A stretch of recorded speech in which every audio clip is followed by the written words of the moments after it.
प्रिय विद्यार्थियों, नमस्कार। द्वितीय वर्ष जीव विज्ञान वनस्पति शास्त्र के बीजीय पादपों की वर्गीकी के अध्ययन को सतत रखते हुए हम टैक्सी मैट्रिक्स, जो कि मैंने जैसा आपको बताया था कि यह नवीनतम वर्गीकरण पद्धति है और इसके आधार पर ही आजकल पादपों का वर्गीकरण किया जाता है और यह किस प्रकार से कन्वेंशनल टैक्सोनॉमी से बेहतर और अलग है, उसकी हमको चर्चा करनी थी। उसी विषय को आज हम कंटिन्यू रखेंगे। तो जो मुख्य अंतर हैं, जैसा कि मैंने आपको बताया कि जो कन्वेंशनल टैक्सोनॉमी है, जो हम परंपरावादी टैक्सोनॉमी पढ़ा करते थे, वह उसके जो लिमिटेशन थी, जैसे कि मॉर्फोलॉजी है, एनाटॉमी है। एनाटॉमी भी बहुत समय अवॉइड होती है, लेकिन लिमिटेड करेक्टर्स हैं, सीमित हैं लक्षण जो हैं, गुण जो हैं, जिनके आधार पर हम क्लासिफिकेशन करते हैं, वो बड़े लिमिटेड हैं। किंतु जब हम टैक्सी मैट्रिक्स की बात करते हैं तो इसमें तो मैंने बताया कि डाटा के लिए ओपन है, कोई भी डाटा सबमिट करिए, है ना, और मगर वो डाटा वेरीफाइड होना चाहिए, है ना। वो डाटा वेरीफाइड जब उसमें सबमिट होगा तो वो उसके अध्ययन का हिस्सा हो जाएगा और उसी के आधार पर वर्गीकरण किया जाता है। तो इसलिए व्यापकता है, और जो अभी तक यूज़ कर रहे थे उसमें लिमिटेशन है, व्यापकता नहीं है।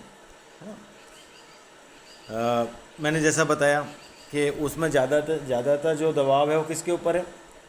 आकारिकी के ऊपर। मॉर्फोलॉजिकल करेक्टर्स, एक्सटर्नल, बाहर से कैसा दिखता है, पौधे की संरचना क्या है, जड़ तना पत्ती कैसा है, उसका छाप छूप झाड़ी क्या है, इस आधार पर, है ना, पुष्प क्या है, इस तरीके से उसको हम विभेदित करते थे।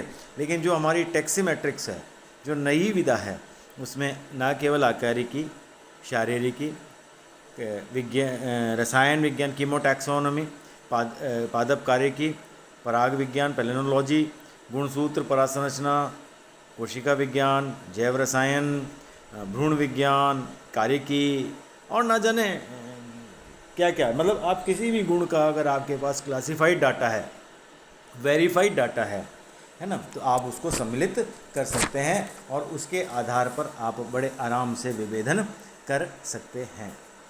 ठीक है।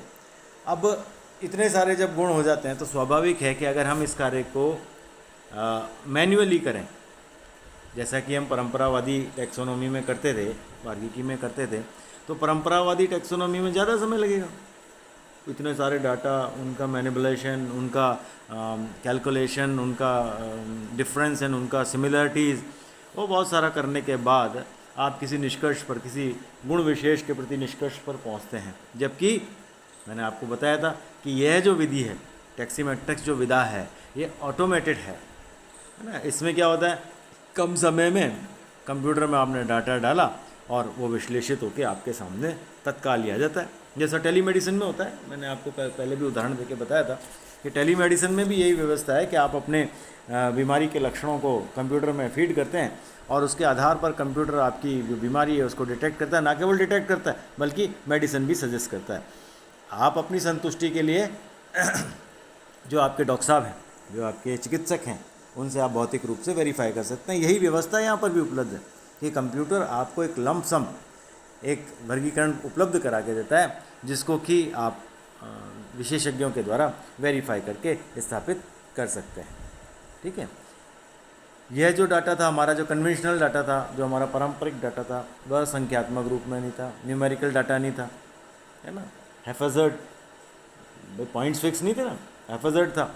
अब ये जो आया, इसमें तो कीज़ हैं, कैटलॉगिंग है ना, डॉक्यूमेंटेशन है। ये जो सारा का सारा डाटा है, ये समाकलित होता है, समाकलित इंटीग्रेटेड डाटा है। अब इंटीग्रेटेड डाटा में तो ये गुंजाइश ही नहीं रह जाती कि वह हैफेजर्ड होगा, और कंप्यूटराइज्ड और है तो एग्जैक्ट हो गया, है ना। कुंजियाँ जो हैं वो स्पेसिफाइड हैं, कौन सी कुंजी किसकी है, कौन सा करेक्टर कौन सी कुंजी से मेल खा रहा है, तो वो सारी की सारी व्यवस्थाएं इसके अंदर उपस्थित रहती हैं। तो ये चीज़ भी इसकी बेहतर होगी। ठीक है।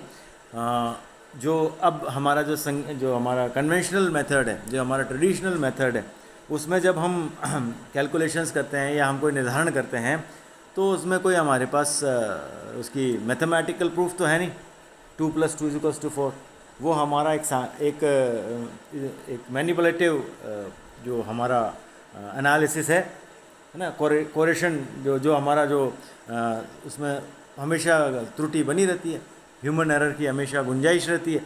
किंतु जो हमारा मॉडर्न वे ऑफ एक्सप्लेनिंग है प्लांट्स, जिसको हम टेलीमेट्रिक्स भी कहते हैं, उसके अंदर क्या होता है, विश्वसनीय है क्योंकि न्यूमेरिक है, डाटा फीड है ना। तो जैसे ही आपने कंप्यूटर्स में करेक्टर्स डाले तो किसी प्लांट के, तो वो अपने अपने परसेप्शंस निकाल के आपको देता है।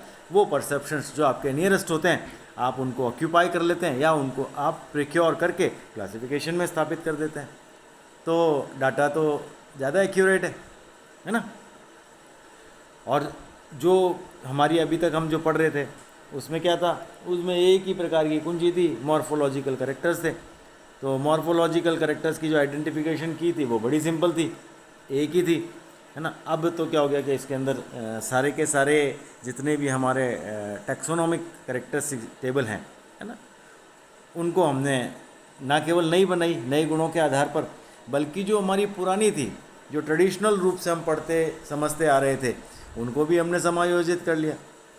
तो जो व्यापकता इसके अंदर आई है ना, जो जो इंटीग्रिटी इसके अंदर आई है, जो जो समाकलन इसके अंदर आया है, उसने इसका जो यूज़ है, जो इसकी उपादेयता है, जो इसकी सटीकता है, उसको बहुत बढ़ा दिया है ना। जो उसमें ऑब्जर्वेशन बेस्ड करेक्टरिस्टिक होते थे, ठीक है ना, और इसमें एनालिटिकल करेक्टर्स भी हैं। जैसे लेबोरेटरी में पहले क्या होता था, आप मॉर्फोलॉजी में देख करके आए और आपने उसको करेक्टर की की बना लिया।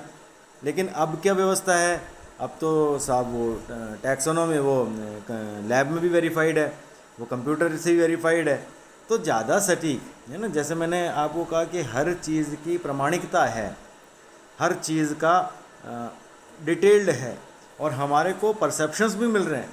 ऐसा नहीं कि कोई एक ही परसेप्शन मिल रहा है, वो 2-3 तरीके के परसेप्शन भी दे सकता है, आपको गाइड भी कर सकता है, आपको हेल्प भी कर सकता है, और कंप्यूटर आपको उसकी स्थापना या पहचान सुनिश्चित करने में भी मदद करता है।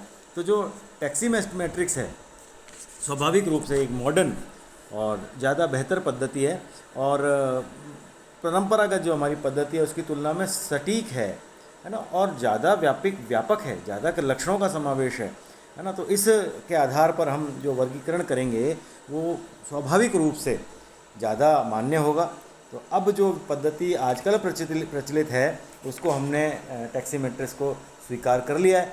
अब डेफिनेटली जब हम कोई पद्धति स्वीकार करते हैं, है ना, तो हमें उसके लिए कुछ ना कुछ आचार संहिता, नियम इत्यादि का निर्माण करना पड़ता है ना, ताकि वो सर्वमान्य हो, है ना। कंप्यूटर में जो मेरे कंप्यूटर में है वही आपके कंप्यूटर में हो, है ना। जो लाइन ऑफ एक्शन है, जो लाइन ऑफ हमारा करेक्टर्स है, जो टैक्सा है, वो हमारा बिल्कुल सेम हो। तो उसके लिए हमने जो हमारी जो टैक्सोनॉमी है, टैक्सीमेट्रिक्स है, उसकी एक व्यापकता बनाई है, स्वीकार्यता बनाई है, नियमों का हमने निर्माण किया है, उनको हम टैक्सीमेट्रिक्स के नियमों के नाम से जानते हैं। तो जो कुल उसके जो 7-8 नियम हैं, उन नियमों के आधार पर ही अब वर्गीकरण होता है, और उन नियमों के आधार पर ही हम टैक्सीमेट्रिक्स को वर्णित करते हैं। तो अगले अध्याय में हम टैक्सीमेट्रिक्स के नियमों का अध्ययन करेंगे।